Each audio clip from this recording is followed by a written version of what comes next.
Em primeiro lugar, eu gostaria de dizer que minha palestra não é de motivação, é de divulgação científica. Em segundo lugar, eu quero referendar aqui o que já foi dito, que atitudes pontuais não vai resolver o problema. A problemática da farmacodependência exige uma agenda contínua para que possamos atuar como atores principais no teatro social. Caso contrário, nós vamos estar realizando eventos que não surtirão uma praxe, um efeito capaz de mudar o status quo desse grave conflito psicossocial. E no mundo todo se faz conferências, e no mundo todo a eficácia é muito pequena. Eu vou falar sobre o funcionamento da mente para que possamos chegar a algumas conclusões e depois abordar sobre os programas que nós temos trabalhado. Queridos amigos, Freud, Jung, Adler, Piaget, Vygotsky, Schopenhauer, Hegel, Kant e tantos outros pensadores na filosofia e na psicologia usaram o pensamento pronto para produzir teorias sobre a formação da personalidade.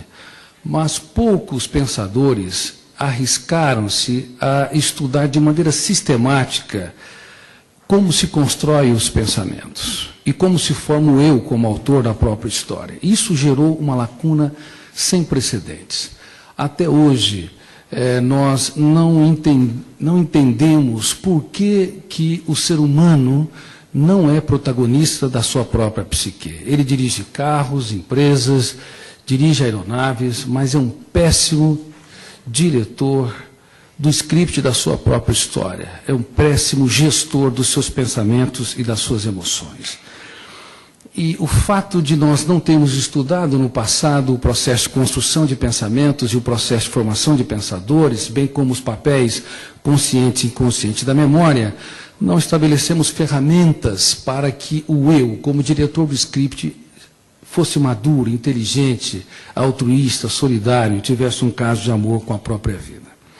Isso gerou uma educação superficial. Os professores, sem dúvida nenhuma, são os profissionais mais importantes da sociedade, na minha opinião. Mas o sistema educacional está doente, formando pessoas doentes para uma sociedade doente. Nós estudamos milhões de dados da pré-escola à pós-graduação sobre o mundo em que nós estamos, do pequeno átomo ao imenso espaço. Mas sabemos muito pouco sobre quem somos, como nos tornamos homo sapiens, quais são as janelas na memória que nos escravizam e nos aprisionam no único lugar que deveríamos ser livres. É sobre esse assunto que eu vou falar aqui. Eu tive o privilégio, falo isso com muita humildade, de desenvolver uma das poucas teorias mundiais que estuda o processo de construção de pensamento e o processo de construção do eu como protagonista da nossa própria história. E em cima dessa teoria, que reitero com muita humildade, novamente eu falo, que é estudada a nível de mestrado e doutorado em algumas universidades fora do país, que vai se pautar a minha preleção. Em primeiro lugar, elementos básicos da nossa psique, tão básicos como andar, como se nutrir, não foram analisados. Nos computadores, você e eu somos deuses. Nós arquivamos o que queremos, quando queremos, na hora que queremos. No córtex cerebral, somos deuses quanto ao registro das informações? O que vocês acham? É uma questão fundamental. Na verdade, o registro na memória não depende do eu, da vontade consciente. Depende de um fenômeno que eu chamo de RAM, registro automático da memória. Poderiam repetir, por favor? O registro é automático. Se você detesta alguém e quer varrê-lo da sua história, tenha certeza, ele vai dormir com você e estragar o seu sono. Porque o registro é automático. Parece tão simples, mas isso não foi incorporado na psicologia, agora que está sendo incorporado. Pessoas de todos os níveis, inclusive intelectuais, ao longo da história, usaram mecanismos que nunca funcionaram para fazer a higiene mental, para gerir pensamentos, para administrar a sua memória. Nós excluímos, banimos, rejeitamos, negamos, e esses mecanismos reforçam pensamentos perturbadores que queremos eliminar, pessoas que nos ferem, queremos nos distanciar, frustrações que queremos deletar e assim por diante. Portanto, se você quer viver dias felizes, se os nossos funcionários nas empresas querem viver dias felizes e saudáveis, se as nossas crianças e adolescentes querem desenvolver uma mente livre, tem de entender essa limitação. O registro não depende do eu. E tudo que está registrado não pode ser mais deletado. Esse é outro fenômeno fundamental, básico e que não foi estudado. Nos computadores, novamente, nós somos Deus. Nós deletamos o que bem entendemos na hora que queremos. No córtex cerebral, isso é impossível. Ninguém consegue deletar os seus medos ou fobias, ninguém consegue apagar as suas obsessões, os seus traumas, as suas privações e assim por diante. Por isso que o processo psicoterapêutico e psiquiátrico não é cirúrgico.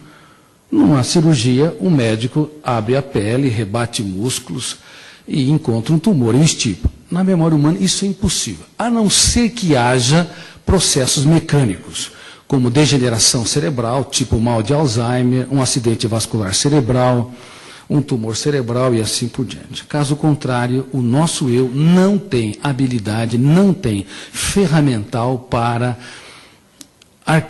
desarquivar, para destruir, para anular os seus traumas, os seus conflitos incorporados ao longo da própria história.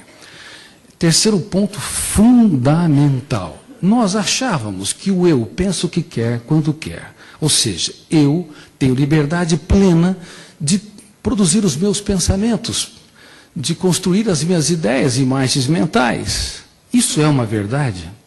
Essa é uma outra questão vital que deveria fazer parte não apenas do processo de desenvolvimento do ensino fundamental, médio, mas também nas universidades, no mestrado e no doutorado.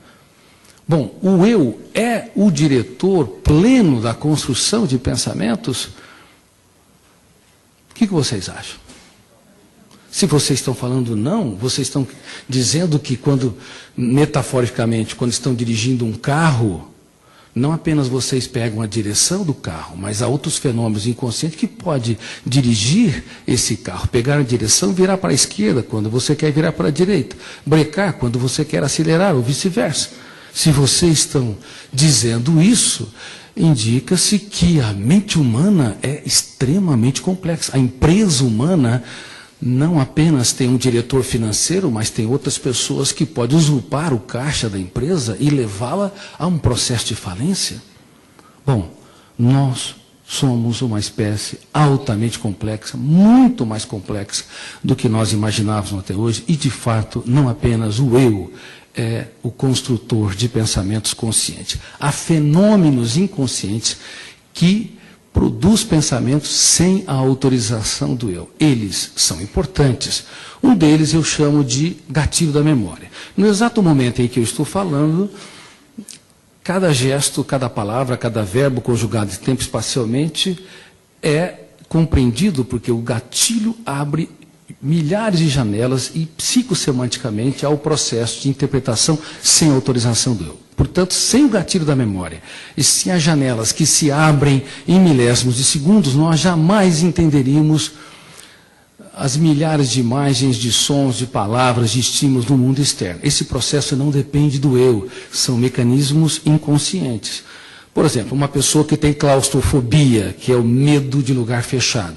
Ele, quando está num ambiente aberto, ele deu uma conferência, trabalhou em equipe de maneira segura. Mas quando entra no elevador, detona o gatilho da memória, que é um fenômeno inconsciente, abre uma janela especial, chamada killer ou traumática, cujo volume de tensão é tão grande que bloqueia milhares de outras janelas e o eu dele, que tem claustrofobia, não consegue encontrar milhões de dados nas janelas que não foram abertas, obviamente.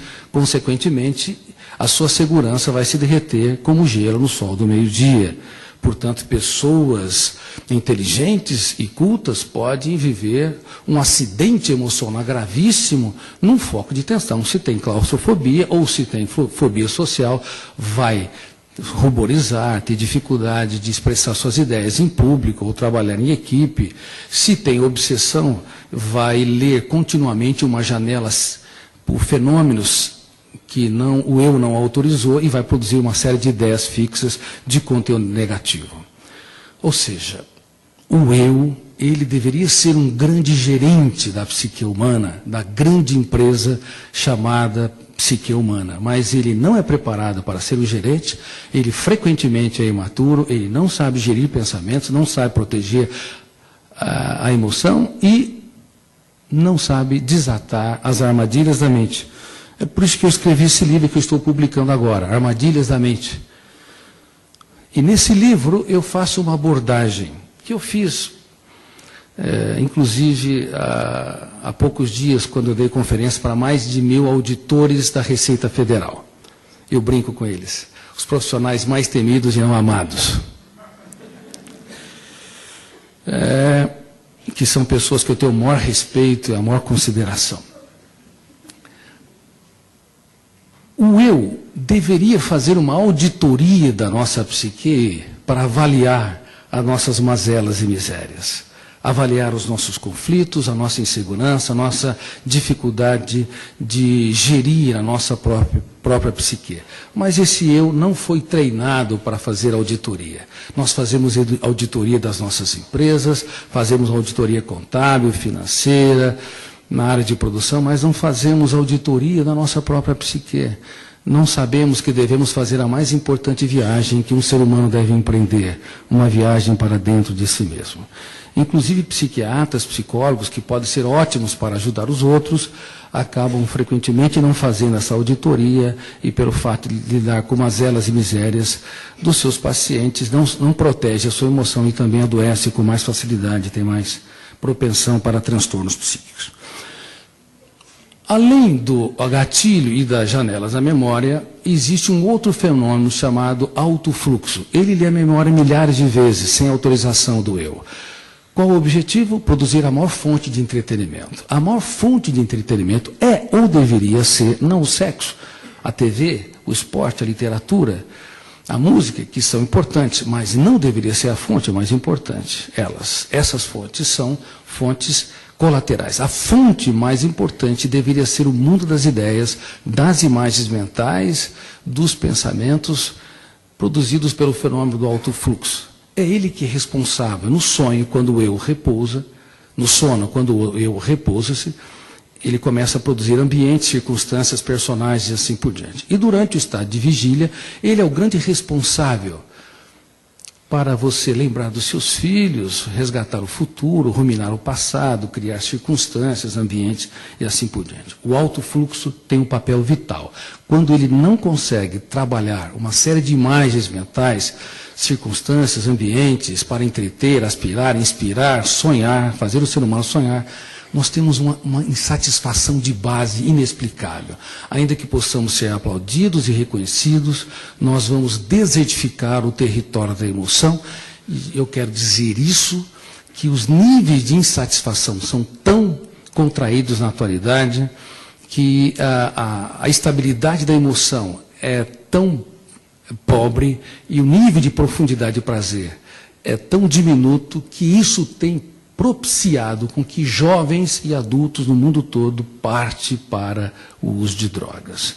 O Homo sapiens, nossa espécie, não está trabalhando os fenômenos mais importantes que nos torna exatamente sapiens, que nos torna seres humanos pensantes. Os fenômenos colaterais, os fenômenos coadjuvantes, os atores coadjuvantes que deveriam colaborar com o eu, para produzir entretenimento, criatividade, inspiração, eles têm conspirado contra a qualidade de vida, porque, tanto em termos de qualidade quanto em termos de excitabilidade, eles foram alterados. Eu quero dizer o seguinte, que no passado o número de informações dobrava-se a cada 200 anos, hoje dobra-se a cada 1 ano, e como nós temos um fenômeno que arquiva tudo automaticamente, como é que ele chama? Registro automático da memória. No centro da memória, chamado MUC, memória de uso contínuo, que deveria ser 1 a 2% da memória, que metaforicamente na cidade significa as farmácias que você frequenta, as ruas que você vai, os supermercados. Você frequenta no máximo 1 a 2% da cidade onde você mora. principalmente nas cidades médias e grandes. Na memória humana, nós frequentamos uma zona especial chamada MUC, Memória de Uso Contínuo. Mas o excesso de informação na atualidade tem saturado o centro, estimulando o fenômeno do alto fluxo a produzir pensamentos numa velocidade nunca antes vista, gerando uma síndrome que eu tive a felicidade de descobrir e a infelicidade de saber que grande parte da população mundial é acometida por ela e está na base do uso de drogas, uma das grandes causas. Essa síndrome se chama Síndrome do Pensamento Acelerado. Poderiam repetir, por favor? Pensar é bom, pensar com consciência crítica é ótimo, pensar demais é uma bomba contra a qualidade de vida. E eu quero dizer que a problemática drogas é apenas um dos graves problemas que estão se anunciando na atualidade. A qualidade de vida nunca esteve tão baixa. Para vocês terem uma ideia, 80% dos jovens estão apresentando sintomas de timidez e insegurança. E isso é gravíssimo, poderá contrair a criatividade, a mobilidade do pensamento, a ousadia, a capacidade de sonhar, de ter disciplina, assim por diante. 80% dos executivos são despedidos não por falta de competência técnica, mas por falta de habilidades emocionais, o eu como gestor dos pensamentos, resiliência, capacidade de trabalhar perdas e frustrações, assim por diante. Bom, a síndrome do pensamento acelerado, ela está na base de muitos transtornos, não apenas do estresse crônico, doenças psicossomáticas, mas também da farmacodependência e até mesmo de outros transtornos mais graves, como a depressão. 1 bilhão e 400 milhões de pessoas, cedo ou tarde, devem desenvolver o último estágio da dor humana, que é, como eu disse, a depressão. A depressão é o último estágio da dor humana. Infelizmente, o número de pessoas que vão desenvolver ao longo do traçado da sua história é muito grande. E de acordo com o Instituto Social de Pesquisas da Universidade de Michigan, pasmem, uma em cada 2 pessoas desenvolverá um transtorno psiquiátrico, e não apenas depressão. Pânico, ansiedade, farmacodependência, doenças psicossomáticas e assim por diante. Bom, vamos fazer um teste aqui sobre a sua qualidade de vida para vocês entenderem como nós podemos, como nós estamos em níveis dramáticos em nossa saúde psíquica, na nossa mente livre, para também projetarmos por que tantas pessoas estão entrando nas armadilhas das drogas. Sejam sinceros aqui, por favor, levante as mãos. Quem é que sofre por antecipação? Bom, agora eu quero perguntar. Sofrer por antecipação é fazer o velório antes do tempo. Quem é que quer fazer o velório antes do tempo? Bom, ninguém. Mas por que sofremos por antecipação?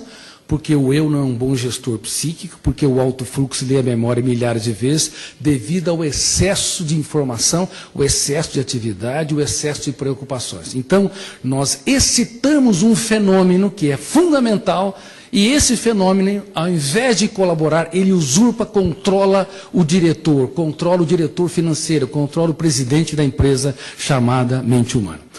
Outra pergunta, quem é aqui, por favor, cansados? Levante as mãos. Uma plateia de cansados. Tem pessoas tão cansadas que nem conseguem levantar as mãos direito. Parabéns, obrigado pela sinceridade. Vocês são normais, porque o normal na atualidade é ser estressado e tenso e irritadiço. E o anormal é abraçar as árvores, conversar com as flores, viver relaxadamente. Mais um sintoma. Quem tem dores de cabeça? Dores musculares, irritabilidade, baixo limiar à contrariedade. Sejam sinceros, ou déficit de paciência. Eu acho que nós deveríamos abrir um hospital aqui. Mais uma pergunta, e se me responderem coletivamente, eu vou encaminhá-los um mês para no Hotel Fazenda. Pagos pela Federação das Indústrias do Paraná.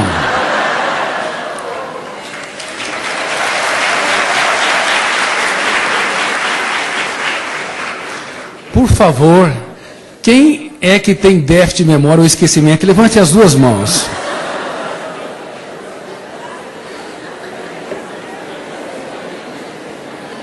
Bom, uma plateia de esquecidos. Para esse esquecimento, não procure o seu médico, porque ele também deve estar esquecido. O déficit de memória ele representa um grito de alerta do cérebro para o eu, que não consegue gerir pensamentos, ter um caso de amor com a qualidade de vida, proteger a emoção e administrar os pensamentos. Como nós não conseguimos, ele dá o grito, ele apaga os campos da memória na tentativa de pensarmos menos e protegermos mais a homeostase, o equilíbrio psíquico. Como não conseguimos, não apenas ocorre o déficit de memória, mas também uma série de sintomas psicossomáticos, como eu disse, dores de cabeça, dores musculares, dor na garganta, opressão, diarreia quando está tenso, até o câncer. Nós estamos muito preocupados com a explosão de índice de câncer, de tumores cancerígenos, que não se explica apenas pelo controle, pelo tabagismo, alcoolismo e poluição ambiental, pesticida e fatores genéticos. O ser humano hiperpensante, ele agride constantemente o seu corpo, e na época eu me formei na faculdade de medicina, 1 em 20 desenvolveu câncer, hoje, pasme, 1 a 4 a 5 pessoas. Aumentamos em 400 a 500%, e com os colegas que eu tenho desenvolvido pesquisas, inclusive ligado a Harvard, tenho dito que o ser humano, o eu, que não é trabalhado para ser autor da própria história, ele pode agredir constantemente o seu cérebro e todo o seu corpo, e isso pode ser um fator também, junto com outros, que desencadeia ou acelera essas células egoístas que se multiplicam sem nenhum controle. Queridos amigos, essa é a situação do ser humano moderno. Nós mexemos na caixa preta do funcionamento da mente. Agora, uma outra coisa.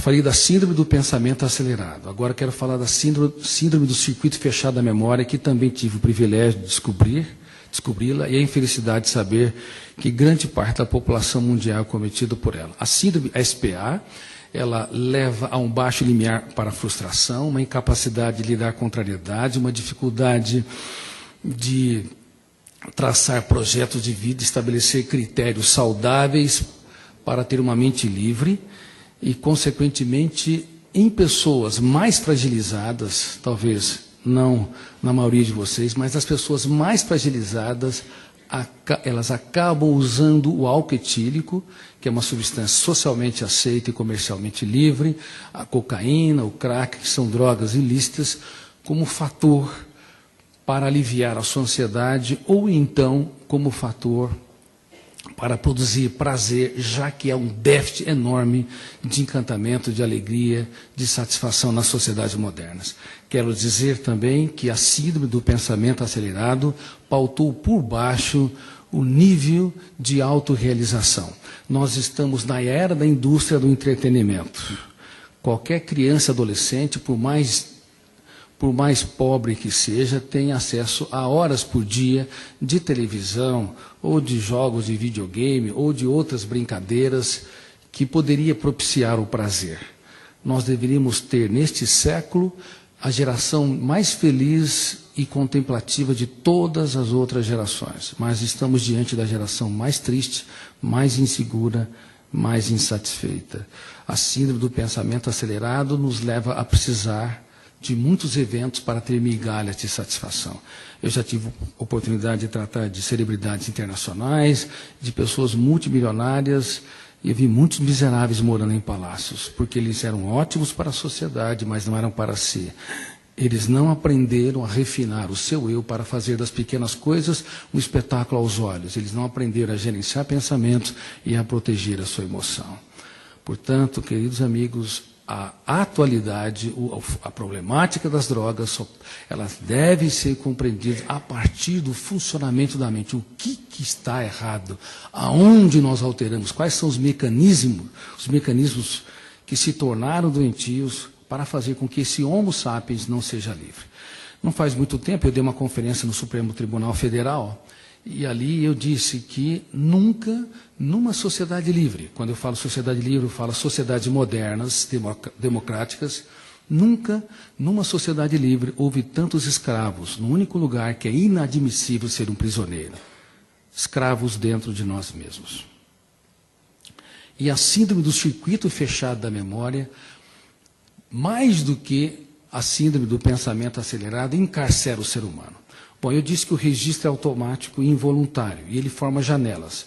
Grande parte das janelas são neutras, tem número telefônico, números de endereços das pessoas, informações básicas das empresas, das escolas, assim por diante. Mais de 90% de todas as milhões de informações estão dentro das janelas que são neutras.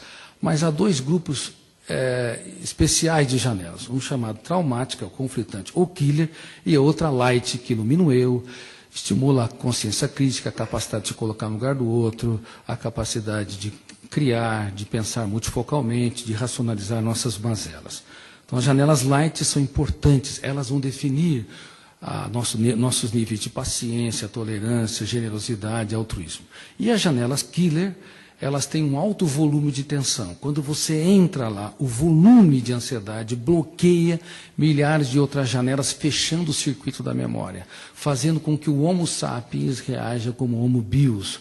O ser humano inteligente e culto, ele pode reagir instintivamente, reagir sem pensar e, consequentemente, cometer os maiores erros da sua vida nos primeiros 30 segundos, onde ele está sequestrado por uma janela killer.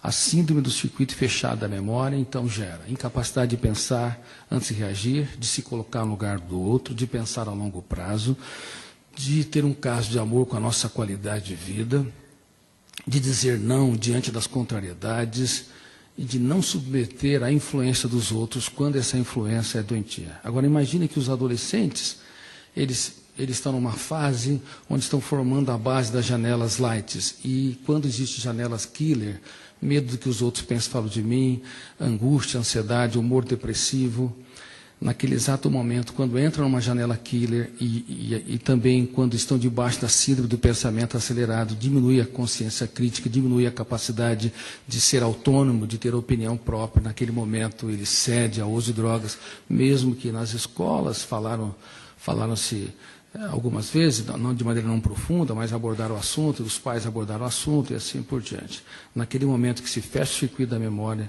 ele não consegue pensar a longo prazo, não consegue ser autônomo, ter consciência crítica. Isso também ocorre com os funcionários nas empresas. Quando estão angustiados, insatisfeitos e presos por janelas traumáticas, eles podem partir para o primeiro uso. E o problema é que uma cocaína, um crack, o volume de estimulação é tão grande que forma uma janela killer especial, não apenas traumática, mas duplamente traumática, chamada janela killer duplo P. P de poder, power, poder de encarcerar o eu e poder de deslocar a maneira de nós vermos, interpretarmos e sentirmos a vida. O killer, o volume de tensão é tão grande que numa outra experiência, quando está angustiado, ou quando pensa nas drogas, quando alguém pressiona, ou está num ambiente social, entrou naquela janela que tem experiência inicial do uso de drogas, e ele fecha o circuito da memória e parte para o novo uso. Portanto, o querido secretário de antidrogas de Cascavel, quero dizer que mesmo bons pais, mesmo educadores maravilhosos, empresários fascinantes, professores, médicos ilustres, podem gerar filhos que aprisionam-se, sequestram-se nos solos da sua memória, porque o volume emocional, o volume de estimulação, o grau de ansiedade gerada por uma droga no exato momento em que a pessoa usa, ele pode, por si mesmo, construir essas masmorras intrapsíquicas. O álcool etílico, no entanto, o álcool ele demora cerca de 6 anos para se produzir uma dependência. A heroína gera uma dependência física importante 1 semana depois de injetada a droga. Geralmente é injetada a heroína. Então se produz uma dependência física e psicológica alta. O álcool etílico também produz uma dependência física, mas como é ingerida e o efeito psicotrópico é menor do que o efeito dos opiáceos, então demora muito mais tempo. Claro que vai depender do tipo de personalidade, do metabolismo da pessoa, da carga genética, aí o processo pode ser acelerado ou prolongado. Mas o crack tem um efeito tão grande, tão intenso, que depois de algumas vezes a pessoa já financia essas janelas killer duplo P, encarcerando num único lugar que deveria ser livre. Queridos amigos, falando sobre o circuito da memória, nos primeiros 30 segundos eu disse, nós cometemos os maiores erros da nossa vida e os usuários também. Palavras que nós nunca deveríamos dizer para as pessoas que não são caras, são ditas nesses exatos momentos. Atitudes que nunca deveríamos tomar diante das pessoas que nós escolhemos, da pessoa que nós escolhemos para dividir a nossa história, são produzidas. Professores jamais deveriam expressar certas atitudes para os seus alunos alienados, arredios ou que têm atitudes inadequadas.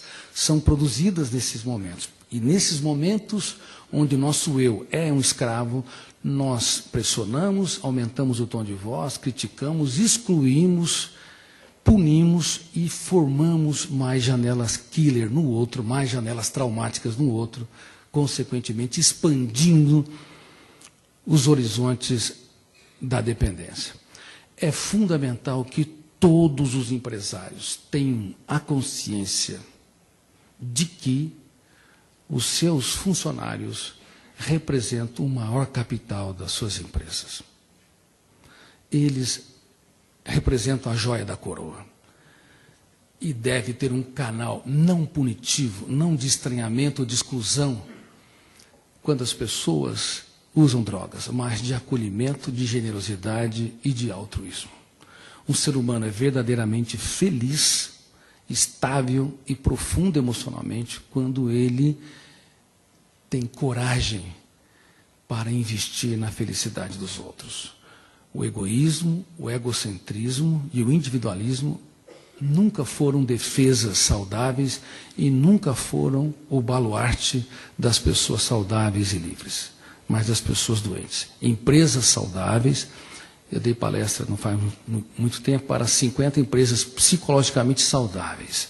Empresas saudáveis são empresas que não têm funcionários que sejam plenamente saudáveis, porque ninguém o é. Haja vista que quase todos vocês estão com 3, 4, 5 sintomas da síndrome do pensamento acelerado. Empresas saudáveis são empresas que investem nos seus funcionários como a joia da coroa, como estrelas vivas no teatro da existência. Empresas que consideram que as suas máquinas, os seus programas de computadores, os seus produtos e seu aporte financeiro nos bancos é o principal capital, elas erraram o alvo. Elas acertaram no trivial e erraram no essencial. Nós precisamos ter um caso de amor com a humanidade. Precisamos ter um caso de amor com a vida, porque a vida é bela e breve como gotas de orvalho, que por instantes aparecem e logo se dissipam aos primeiros raios solares do tempo. Muito obrigado por me ouvir.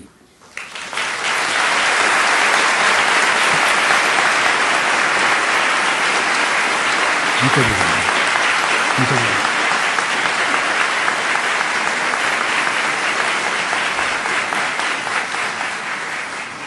Falando rapidamente agora de 2 grandes projetos. O primeiro projeto chama-se Escola da Inteligência, para entrar na grade curricular das crianças a partir de 6 anos de idade, as funções mais complexas da inteligência, como pensar antes de reagir, expor ou impor as ideias, trabalhar perdas e frustrações, resiliência, gerenciar pensamentos e proteger a emoção.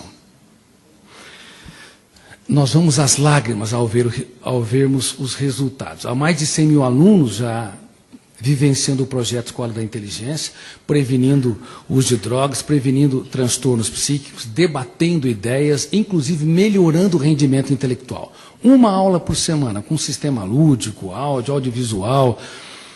As crianças que não conseguem ter paciência nas escolas, o último lugar que elas querem estar é dentro da sala de aula, porque uma criança de 7 anos de idade tem mais informação do que o imperador romano tinha quando dominava o mundo no auge de Roma, então está super estressado, e o professor com toda aquela metodologia tradicional não consegue mais encantá-los.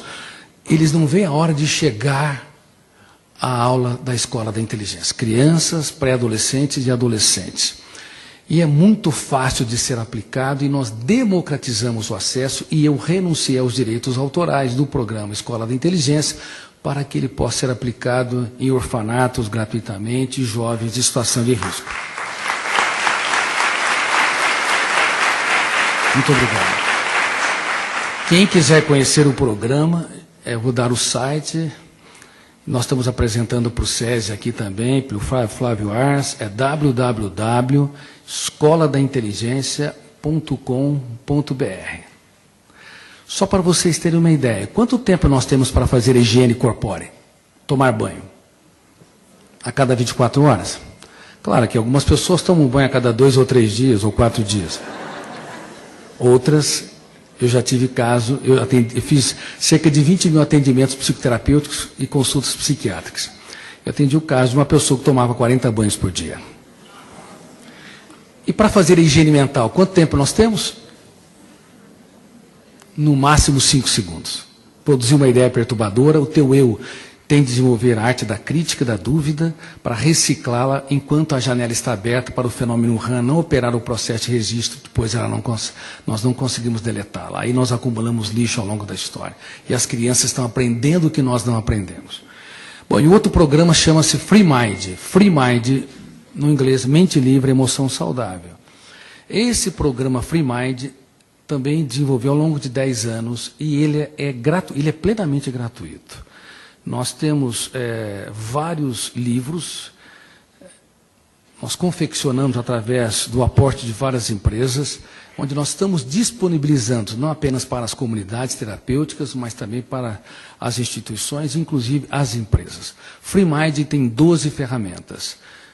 Citei várias delas: proteger a emoção, gerenciar pensamentos, os papéis consciente e inconsciente da memória, o autodiálogo, o diálogo interpessoal, o empreendedorismo, a capacidade de reeditar o filme do inconsciente, a capacidade do eu ser autor da própria história.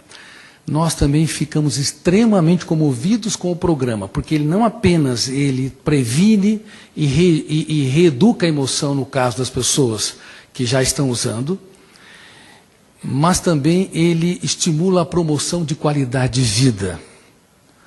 Eu acho que quase todos vocês precisam praticar o Free Mind. Deveriam procurar um profissional de saúde mental.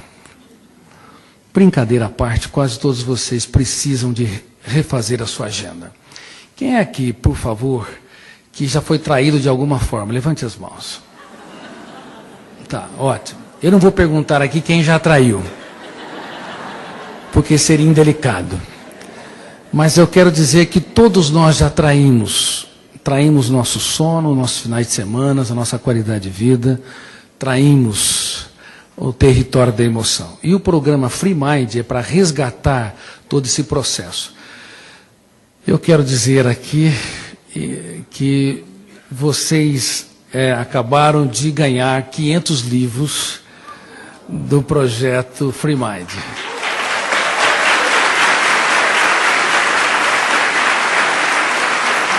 E vocês reúnem grupo de 10, 15 e praticam o programa, é todo auto-aplicável, não precisa de ser um especialista em psicologia, ou psicopedagogia, ou sociologia.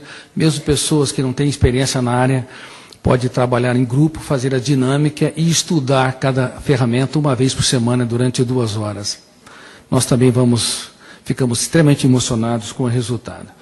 Bom, eu encerro a minha abordagem, depois ajudarei aqui no debate, dizendo que todo ser humano é um cofre.